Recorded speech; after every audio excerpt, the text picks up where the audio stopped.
तो attack on Titan final season part 3 finally आ चुका है एंड आज के इस वीडियो में हम इसके ही फर्स्ट हाफ को पूरी तरह एक्सप्लेन करने वाले हैं। अगर आप लोगों ने अब तक अटैक ऑन टाइटन नहीं देखा है तो आप इस वीडियो को नहीं समझ पाएंगे, इसीलिए अगर आपने अटैक ऑन टाइटन नहीं देखा तो आप इस एनिमे को जरूर देखना। एंड अगर आप true attack on Titan fan हो तो आज के इस वीडियो में हम इसके पार्ट 3 को अच्छी तरह एक्सप्लेन करेंगे एंड आपको हर एक पार्ट ढंग से समझाएंगे। तो अटैक ऑन टाइटन के पिछले पार्ट्स को जरूर देखना क्योंकि ये कहानी कमाल की है, क्योंकि ये कहानी है अटैक टाइटन यानी एरन येगर की।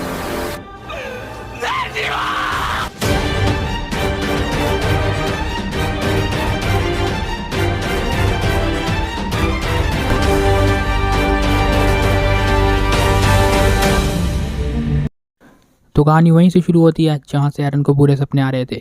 इनके बचपन में जब एरन को एक और बुरा सपना आता है तो वो उठता है एंड रो रहा होता है, लेकिन मिकासा उससे पूछती है कि तुमने सपने में क्या देखा। एरन बोलता है मुझे कुछ याद नहीं है, लेकिन ये एक ऐसा सपना था जो कि खत्म होने का नाम ही नहीं ले रहा था।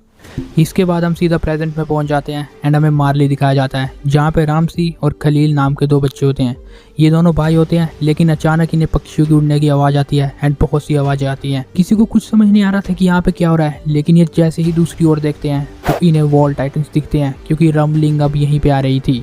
फिर हम इन दोनों में से एक रामसी की स्टोरी देखते हैं कि किस तरह वो पहले एरन से भी मिला था।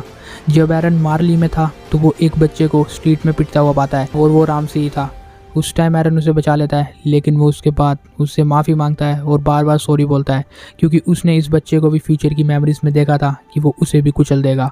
इसीलिए एरन बहुत दुखी हो जाता है एंड रोने लग पड़ता है एंड उस बच्चे से बार बार सॉरी मांगता है।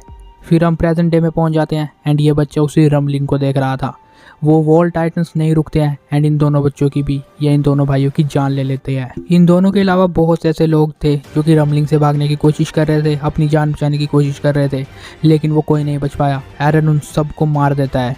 फिर फाइनली हमें फाउंडिंग टाइटन का फर्स्ट लुक दिखाया जाता है कि एरन कैसा लग रहा है, लेकिन एरन साथ में बोल रहा होता है कि मैंने बचपन से लेके अब तक अपने सामने सिर्फ एक चीज़ को देखा है और वो है वॉल्स, लेकिन अब फाइनली मैं उस सीनरी को देख रहा हूँ जो कि मैं हमेशा से देखना चाहता था, मतलब एक आज़ादी की दुनिया।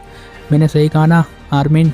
तो गाइस एरन ने कोऑर्डिनेट्स के थ्रू आर्मिन से कांटेक्ट कर लिया था, लेकिन आर्मिन उस टाइम अपनी शिप में ही था और उसके साइड में आनी भी बैठी हुई थी। ये दोनों सिंपली बात करते हैं एंड आनी आर्मिन को बोल रही है कि तुम सिर्फ मुझे ही देखने क्यों आते थे इतने टाइम तक, और आपको पता ही है कि आर्मिन ऐसा क्यों करता था। लेकिन खैर आनी कहती है कि मैंने अपने लोगों को बचाने के लिए बहुत लोगों की जान लिया है, लेकिन आर्मिन भी कहता है कि मैं भी ऐसा ही हूँ, मैं भी एक मॉन्स्टर हूँ, मैंने भी अपनी कमांड्स को बचाने के लिए बहुत लोगों की जान ली है। लेकिन खैर ये अपनी शिप से फाइनली ओडिया पहुँच चुके थे।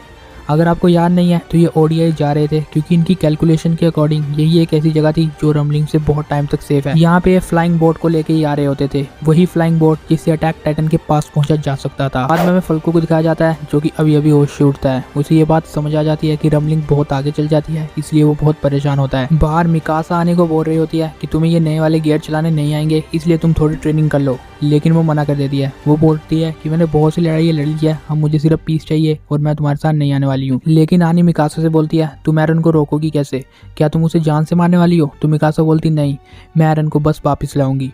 इसके बाद हमें लिवाई का सीन दिखाया जाता है जो कि बहुत बुरी हालत में होता है क्योंकि आपको पता था कि जीक ने से किस तरह फोड़ा था। लिवाई से ढंग से चले भी नहीं हो रहा था, लेकिन तब भी वो लड़ने के लिए उत्सुक था। लिवाई इतना एग्रेसिव इसीलिए था क्योंकि वो एलिना से सब कुछ उगलवाना चाहता था। एलिना जो कि अभी बेहोश है एंड ये वही लड़की है जो एरन के साथ थी बहुत पहले से। इसी और एरन ने मिलके ही प्लान बनाया था एंड ये देखना चाहते थे कि अब एरन नेक्स्ट कहाँ अटैक करने वाला है कि हम उसे वहीं पे जाके रोक सके। ये उन्हें बताती है कि हमारा नेक्स्ट टारगेट था फोर्ट साल्टा। फोर्ट साल्टा ये एक ऐसी जगह थी जहाँ पे बहुत सी एयरशिप्स बनाई जाती है, मतलब एरन उन सबको पहले ही तबाह करना चाहता था ताकि बाद में कोई दिक्कत ना आए। अब हमें दिखाया जाता है कि सब लोग फ्लाइंग बोट को मेंटेन करने में लगे हुए होते हैं कि वहीं पे दूसरी ओर पीक शूमी के पास आती है और वो बोलती है कि उन दोनों बच्चों यानी काबी एंड फल्को को यहीं पे रहने दो बोट में, क्योंकि हमें पता है कि फ्लाइंग बोट बहुत खतरनाक है एंड किसी भी पल टूट सकती है, इसलिए उनका वहाँ जाना बहुत रिस्की है।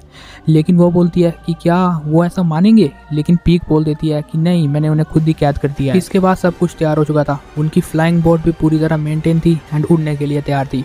ये सब भी पूरी तरह गियर अप होते हैं एंड सब कैरेक्टर्स लड़ने के लिए तैयार थे। लेकिन खैर जैसा आनी ने कहा था वो उनके साथ नहीं जाती है एंड बोट में वापस चल जाती है। बाद में ये उस फ्लाइंग बोट में फ्यूल बनना शुरू करते हैं। जैसे ये फ्यूल बनना शुरू कर देते हैं कहीं से फ्लोक आ जाता है और वो इन पे गोलियों की बरसात कर देता है। लेकिन खैर मिकासा अपने ओडियम गेट से उसे रोक लेती है। उन्हें पता चलता है कि फ्लोक यहाँ से उस शिप से घसीटता हुआ आया था, यानी उसे पीछे से पकड़ के।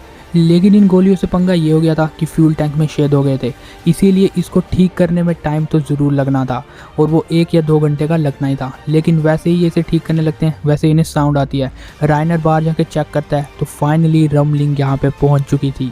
दूसरी ओर फ्लॉच को कहने की कोशिश करता है कि एरन हमारी लास्ट उम्मीद है, इसलिए उसे मत मारना, वही हम सबको बचा सकता है।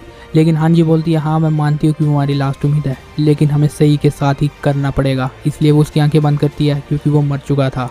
तो अब इनके पास कोई प्लान नहीं था, इसलिए आर्मिन सोचता है कि वो क्लोजर टाइटन बनेगा एंड इन सब वॉल टाइटन्स को टेम्परेरी रोकने की कोशिश करेगा। लेकिन रायन बोलता है नहीं तुम नहीं जाओगे, ये काम मैं करूँगा। लेकिन हांजी बोलती है कि नहीं, मैं तुम लोगों को यहाँ पे लाई थी और ये काम मेरा ही है। इसीलिए वही ये डिसीज़न लेती है एंड उनको रोकने के लिए चले जाती है। वो बाद में लिवाई से मिलती है एंड लिवाई को बोलती है कि ये मेरा हीरो बनने का टाइम है, इसलिए मुझे मत रोको। लिवाई उसकी छाती को पीट के बोलता है शिंजो ससागेओ। और फाइनली हांजी उन वॉल टाइटन्स को रोकने के लिए चल जाती है। हांजी कैसे भी करके थोड़े टाइम तक ये रमलिंग को उनके पास पहुंचने से रोक लेती है। इतने देर में फ्लाइंग बोट ठीक हो जाती है एंड वो सब वहां से उड़ के चले जाते हैं। लेकिन हांजी वहीं पे थी, उसके कपड़ों में आग लग जाती है एंड हांजी की डेथ हो जाती है। ये सब लोग भी बहुत दुखी हो जाते हैं हांजी की डेथ के बाद। लेकिन फिर हांजी फिर से जिंदा हो जाती है या कुछ और, मतलब हांजी फिर से पूरी ठीक होकर उठती है और बोलती है कि फ्लाइंग बोट वो कहाँ है, वो चली गई या नहीं। लेकिन उसे आवाज़ आती है तुम चिंता मत करो, फ्लाइंग बोट ऑलरेडी उड़ चुकी है। ये आवाज़ और किसी की नहीं बल्कि एडविन स्मिथ की थी। मतलब हाँ, ये जो सीन था ये एक्चुअली में आफ्टर लाइफ का सीन था कि हांजी मरने के बाद इन सब सोल्जर से मिलती है एंड बहुत देर तक बातें करती है। ये लोग फाइनली अब उस जगह के लिए चार्ज हो गए थे जहाँ पे एरन का नेक्स्ट अटैक था एंड ये स्ट्रेटजी बनाना शुरू करते हैं। ये सब लोग डिस्कस करते हैं कि सिंपली कोई भी टाइटन शिफ्टर की बॉडी उसके नैप या गर्दन के पीछे होती है तो एरन की भी वहीं पे होगी, लेकिन इन हड्डियों के ढांचे में हम उसे कहाँ ढूंढेंगे। लेकिन लिवाई बोलते हैं ऐसा भी हो सकता है कि वॉर हैमर टाइटन की तरह वो अपनी पावर्स का यूज़ करे। सब नए नए विचार देते हैं कि हमें क्या करना चाहिए। लेकिन लास्ट में लिवाई बोलता है कि एरन जीक की मदद से फाउंडिंग टाइटन को यूज़ कर रहा है, तो अगर हम जीक को ही उससे अलग कर दे तो हम उसे आराम से मार देंगे एंड मैं उस पीस ऑफ शिट को मारना चाहता हूँ। अब राइनर बोलता है कि मैं फाइनली एरन को समझ पा रहा हूँ, क्योंकि हम सब लोगों ने अपने आप को बचाने के लिए या अपने कमांड्स को बचाने के लिए दूसरों को मारा है। जान बोलता है हाँ मैंने भी ऐसा ही किया है एंड हम सब एक ही है। फिर राइनर को याद आती है कि एरन ने भी उससे यही बात की थी कि हम सब एक हैं। फिर राइनर बोलता है शायद एरन के मन में भी यही सब बातें चल रही है और वो चाहता है कि हम उसे रोक ले, क्योंकि अगर वो चाहता तो वो पहले ही सब कुछ कर सकता था। फिर आर्विन बोलता है हाँ तुम वैसे सही कह रहे हो, मुझे भी यही लग रहा है, क्योंकि उसके पास फाउंडिंग टाइटन की पावर है। वो चाहे तो हम सब टाइटन शिफ्टर को एक जगह रोक सकता है, लेकिन वो ऐसा नहीं कर रहा है, मानो वो खुद चाहता हो कि कोई उसे आके रोके। लेकिन इनकी यही सब बातें सुन के एरन इन्हें कोऑर्डिनेट्स के थ्रू कांटेक्ट कर लेता है। ये सब लोग बोलते कि एरन ने हमारी बात सुन ली और अब वो क्या करने वाला है और क्या होगा यहाँ पे। ये सब लोग एरन को पुकारने की कोशिश करते हैं और बोलते हैं रमलिंग रोक दो, लेकिन एरन लास्ट में एक आवाज़ निकाल के बोलता है कि रमलिंग नहीं रुकेगी। मैं पैराडाइज आइलैंड के लोगों को एक लक के ऊपर नहीं छोड़ सकता, इसलिए मैं रमलिंग तो नहीं रोकने वाला हूँ। फिर लिवाई बोलता है वहाँ पे देखो, और वहाँ पे एरन होता है। ये सब लोग कोऑर्डिनेट्स के थ्रू एरन तक पहुँचने की कोशिश करते हैं, लेकिन वो वापस वहीं पे आ जाते हैं। एरन बोलता है तुम्हें पता है ना आज़ादी का मतलब क्या होता है, आज तक मुझसे वही छीना गया, लेकिन मैं किसी से उनकी आज़ादी नहीं छीन सकता, और तुम तो फिर भी मेरे अपने लोग हो, इसीलिए तुम जो चाहे वो कर सकते हो, किसी भी टाइटन की पावर को यूज़ कर सकते हो। मैं तुमसे तुम्हारा कुछ नहीं छीनूंगा, तो इसीलिए तुम जितनी चाहे उतनी कोशिश कर सकते हो मुझे रोकने के लिए। लास्ट में एरन फिर से उनसे यही बोलता है कि तुम्हें अगर मुझे रोकना है तो तुम्हें मुझे मारना ही पड़ेगा, वरना मैं नहीं रुकने वाला। और ये फिर से उसी शिप में वापस आ जाते हैं। राइनर बोलता है कि मेरी प्रेडिक्शन एकदम सही निकली। ये सब लोग बहुत निराश हो जाते हैं, क्योंकि उन्होंने यही प्लान बनाया था कि कैसे भी करके एरन को मना लिया जाए, लेकिन वो पहले ही फेल हो चुका है। इसके बाद हमें शिप में सीन दिखाया जाता है जहाँ पे आनी होती है एंड इन्हें पूरी उम्मीद थी ये कैसे भी करके एरन को रोक लेंगे। लेकिन खैर ये दोनों फिर बाद में बहुत डिसअपॉइंट हो जाते हैं कि ऐसा होगा भी या नहीं। लेकिन उसी बीच फल्को एंड गावी आ जाते हैं एंड फल्को उससे बोलता है कि वो मेमोरीज देख पा रहा है, मतलब जीक की, क्योंकि वो उसके स्पाइनल फ्लूइड से ही बना है। हमें पता है कि जीक के स्पाइनल फ्लूइड की वजह से ही फल्को टाइटन में कन्वर्ट हुआ था, इसलिए वो जीक की मेमोरीज को एक्सेस कर पा रहा था। एंड फीमेल टाइटन की एबिलिटी से कि वो किसी भी टाइटन की पावर्स को मैनिफेस्ट कर सकती है। हानी बोलती है कि तुमने अभी जीक की मेमोरीज को देखा क्या, तो तुमने क्या देखा। फल्को ने बोला कि क्लाउड्स के बहुत ऊपर, एंड मुझे लगता है कि शायद मैं भी ऐसा कुछ कर सकता हूँ। फिर दूसरी ओर मिस्टर लेमहर्ट को दिखाया जाता है, यानी आनी के डैड को। यहाँ पे इन्होंने एक ट्रेन को कैप्चर किया होता है जहाँ पे बहुत से लोग भी होते हैं। इनका प्लान था कि वो वहाँ पे सबसे पहले पहुँचेंगे एंड वहाँ पे एयरशिप की हेल्प से उड़ना स्टार्ट कर देंगे एंड एरन से बच जाएंगे। लेकिन ये देखते हैं कि एयरशिप ऑलरेडी उड़ते हुए कहीं जा रही होती है। वो फाइनली उस हिल में पहुँच जाते हैं एंड हिल में पहुँचने के बाद वो देखते हैं कि वहाँ पे एक भी एयरशिप नहीं है। हर एक लोग परेशान हो जाता है कि अब तो कुछ नहीं हो सकता, एरन हमें फाइनली मार ही देगा। हर कोई बहुत दुखी था, लेकिन वहाँ पे एक बंदा बोलता है कि उन एयरशिप्स को देखो, वो तो शायद अटैक टाइटन की ओर ही जा रहे हैं। तो अब वो एयरशिप्स एक्चुअली में चार्ज हो रहे थे अटैक टाइटन की ओर एंड वो उसके ऊपर बॉम्ब गिराने वाले थे। वो लोग बहुत खुश हो जाते हैं कि शायद हम बच जाएंगे, अटैक टाइटन को वो बॉम्ब मार देंगे। ये एयरशिप्स अटैक टाइटन की ओर चार्ज होती है, लेकिन जैसे ही अटैक टाइटन की ओर पहुँचती है उसमें मूवमेंट होती है, मानो वहाँ पे कोई ट्रांसफॉर्म हो रहा हो। एंड ये था the beast Titan wonder boy जीक। वो एरन के फुल कंट्रोल में था एंड कहीं से क्रिस्टल्स को जनरेट कर रहा था एंड उन क्रिस्टल्स को अपने पिक्चर स्टाइल में थ्रो कर रहा था। वो उनको थ्रो करता है एंड सब एयरशिप्स को डिस्ट्रॉय कर देता है। ये लोग अपनी एयरशिप से बहुत से बॉम्ब अटैक टाइटन के ऊपर फेंकते हैं, जिससे बहुत से वॉल टाइटन भी जल जाते हैं। लेकिन इसके बावजूद वंडर बॉय सब कुछ साफ कर देता है। वहाँ पे आग बहुत गहरी लग जाती है, लेकिन जैसे ही आग हटती है इन्हें पता चलता है कि रमलिंग नहीं रुकी है एंड एरन द मॉन्स्टर को ये नहीं रोक पाएंगे। हर एक इंसान बहुत दुखी था एंड रोने लग जाता है एंड एक बच्ची भी बहुत डर के बोल रही होती है कि मैं मरने वाली हूँ। लेकिन वैसे ही वो आसमान में दिखती है एंड उसे बोलती है या सबको बोलती है कि वहाँ पे कुछ है, और वहाँ पे एक लाइट चमक रही होती है एंड वहाँ से निकलती है वही फ्लाइंग बोर्ड जिसमें आर्मिन वगैरह थे। फ्लाइंग बोर्ड निकलती है एंड वो एकदम उसके ऊपर यानी फाउंडिंग टाइटन के ऊपर आती है।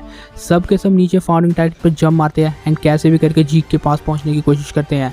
फिर लास्ट में रायनर अपनी आर्मर टाइटन फॉर्म में आ जाता है एंड जीक को वहाँ से अलग कर देता है। बाकी पीक वगैरह भी अपनी फॉर्म में आ जाती है एंड आर्मिन एरन के ऊपर जंप मारते हुए बोलता है कि एरन तुम आज़ाद कैसे हो, क्योंकि हम थोड़ी देर में सब कुछ रोकने वाले हैं। एंड वैसे ही ये फर्स्ट हाफ खत्म हो जाता है। अब attack on Titan final season का नेक्स्ट हाफ तो अब पता नहीं कब आता है, लेकिन फिलहाल ये हाफ तो इतना ही था।